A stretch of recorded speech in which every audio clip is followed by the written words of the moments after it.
క్రీస్తునందు ప్రియదేవుని బిడ్డలందరికీ యేసుక్రీస్తు వారి అతి శ్రేష్టమైన నామములో వందనాలు తెలియచేసుకుంటున్నాను. నేటి దిన ధ్యానాంశము మత్తయి సువార్త 3వ అధ్యాయము 7వ వచనము.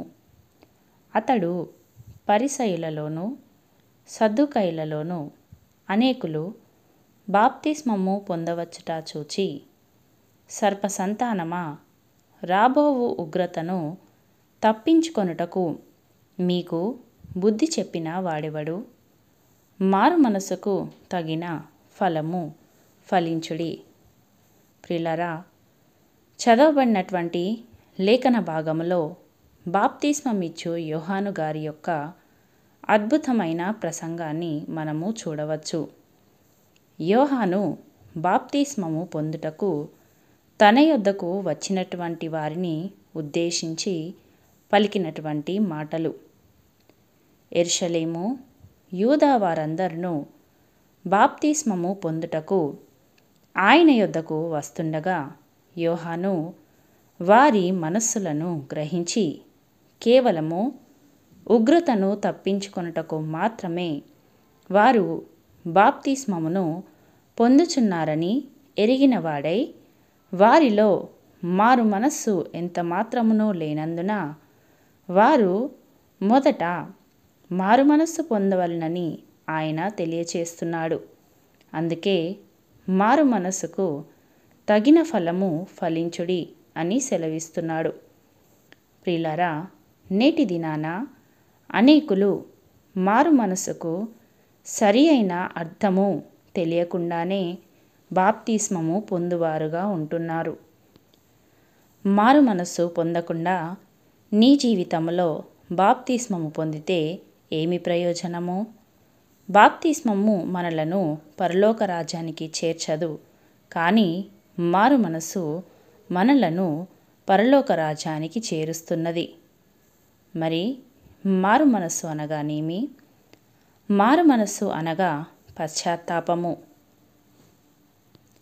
మన పాపములను ఆయన ఎదుట పశ్చాత్తాప హృదయముతో, విరిగి నలిగిన హృదయముతో ఒప్పుకొని, ఒకప్పుడు మనము కలిగినటువంటి పాపపు జీవితాన్ని అసహించుకొని క్రీస్తును అంగీకరించి క్రీస్తు అడుగుజాడలో నడవాలి.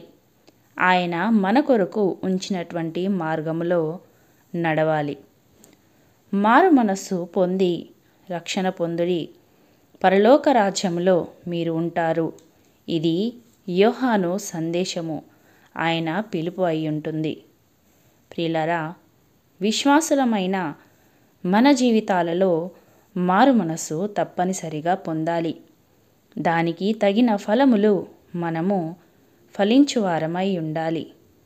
ప్రియులారా, నేడు మన ఆధ్యాత్మిక జీవితాలు ఏ విధముగా ఉన్నాయి? మనము ప్రభువులో వెనుకబడి ఉన్నామా? మారు మనస్సు లేకుండా మనము దేవుని ప్రేమను పొందలేము, ఆయన కృపాసనమును సమీపించలేము. కాబట్టి ప్రియులారా, మారు మనస్సు పొందుకున్న వారముగా మనము ఉండాలి అని దేవుడు సెలవిస్తుంటున్నాడు. ఒకవేళ నీలో మారు మనస్సు లేదా అయితే ప్రియదేవుని బిడ్డ, ఇది మిక్కిలి అనుకూల సమయము. మారు మనస్సు పొంది మనసు మారాలి, హృదయమునందు మార్పు రావాలి. అయితే ప్రియులారా, ఇప్పుడు మనకున్నటువంటి మనస్సు ఎన్నో లోక ఆశలతో, చెడు తలంపులతో నిండి ఉంటుంది. అయితే మారు మనస్సు పొందుకొనుటలో మనకు సహాయము చేసేది దేవుని వాక్యమే.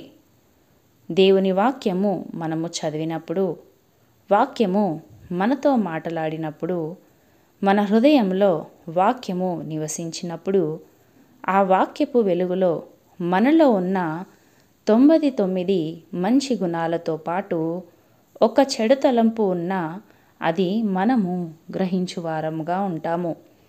ఆ ఒక్కటిని మనము మన మనస్సులో నుండి తీసివేసి వాక్యానుసారంగా నడుచుకుంటే అదే మారు మనస్సు. ప్రియులారా, వాక్యము చదివినప్పుడు మనలో భయము కలుగుతుంది. అప్పుడు మనము పాపము నుండి వెనుకకు మళ్ళీ దానిని ఒప్పుకొని విడిచిపెట్టేవారముగా ఉంటాము. తప్పిపోయిన కుమారుడు సమస్తము కూడబెట్టుకొని దూరదేశమునకు ప్రయాణమైపోయి అంతయు కోల్పోయిన తర్వాత తండ్రి ప్రేమను జ్ఞాపకము చేసుకొని మనస్సు మార్చుకొని తన తండ్రి యొద్దకు తిరిగి వచ్చాడు. తిరిగి నూతన జీవితమును పొందుకున్నాడు. ప్రియులారా, మనము కూడా నిర్జీవ క్రియలు విడిచిపెట్టువారమై నీతి క్రియలు అనుసరిస్తూ మారు మనస్సుకు తగిన ఫలములైన ఆత్మఫలములను ఫలించువారమై ఉండాలని దేవుడు కోరుకుంటున్నాడు. తప్పిపోయిన కుమారుడు తన మనస్సు మార్చుకున్నాడు. తండ్రి యొద్దకు తిరిగి వచ్చాడు. నూతన జీవితమును పొందుకున్నాడు. ప్రియులారా, మనము కూడా మన పాపపు జీవితాన్ని విడిచిపెట్టి మనస్సు మార్చుకొని తండ్రి చెంతకు చేరుదాము. నూతనముగా జీవిద్దాము.